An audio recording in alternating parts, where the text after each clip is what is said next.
ರಾಯಚೂರು ಜಿಲ್ಲೆ ಮಾನ್ವಿ ನಗರದಲ್ಲಿ ಕಳೆದ 24 ವರ್ಷಗಳಿಂದ ನೇತಾಜಿ ಶಿಕ್ಷಣ ಸಂಸ್ಥೆಯಲ್ಲಿ ಸ್ವತಂತ್ರ ಸೇನಾನಿ ನೇತಾಜಿ ಸುಭಾಷ್ ಚಂದ್ರ ಬೋಸ್ ಅವರ ಜನ್ಮ ದಿನಾಚರಣೆಯನ್ನು ವಿಶಿಷ್ಟ ರೀತಿಯಲ್ಲಿ ಆಚರಿಸುತ್ತಾ ಬಂದಿದ್ದಾರೆ. ಈ ವರ್ಷವೂ ಎಂದಿನಂತೆ ಸಂಸ್ಥೆ ನೇತಾಜಿಯ ಸ್ಮರಣೆ ಮಾಡುತ್ತಿದ್ದೇವೆ ಎಂದು ನೇತಾಜಿ ಶಿಕ್ಷಣ ಸಂಸ್ಥೆಯ ಅಧ್ಯಕ್ಷರು ಕೆಇ ನರಸಿಂಹ ಹೇಳಿದರು.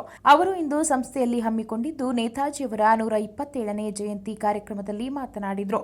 ನೇತಾಜಿ ಜಯಂತಿಯಂತಹ ಕಾರ್ಯಕ್ರಮಗಳು ಅರ್ಥಪೂರ್ಣವಾಗಬೇಕಾದರೆ ಬ್ರಿಟಿಷರಿಗೆ ಸಿಂಹ ಸ್ವಪ್ನವಾಗಿದ್ದ ನೇತಾಜಿಯವರ ಕೆಚ್ಚೆದೆ ಆದರ್ಶಗಳನ್ನು ವಿದ್ಯಾರ್ಥಿಗಳೆಲ್ಲರೂ ಅಳವಡಿಸಿಕೊಳ್ಳಬೇಕು ಎಂದು ಕರೆಕೊಟ್ಟರು.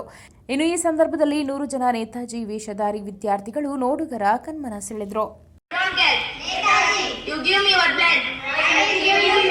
ನನ್ನ ದೇಶಕ್ಕಾಗಿ ಗಲ್ಲಿಗೇರುವುದಾದರೆ ನಾವು ಸಹಸ್ರ ಬಾರಿ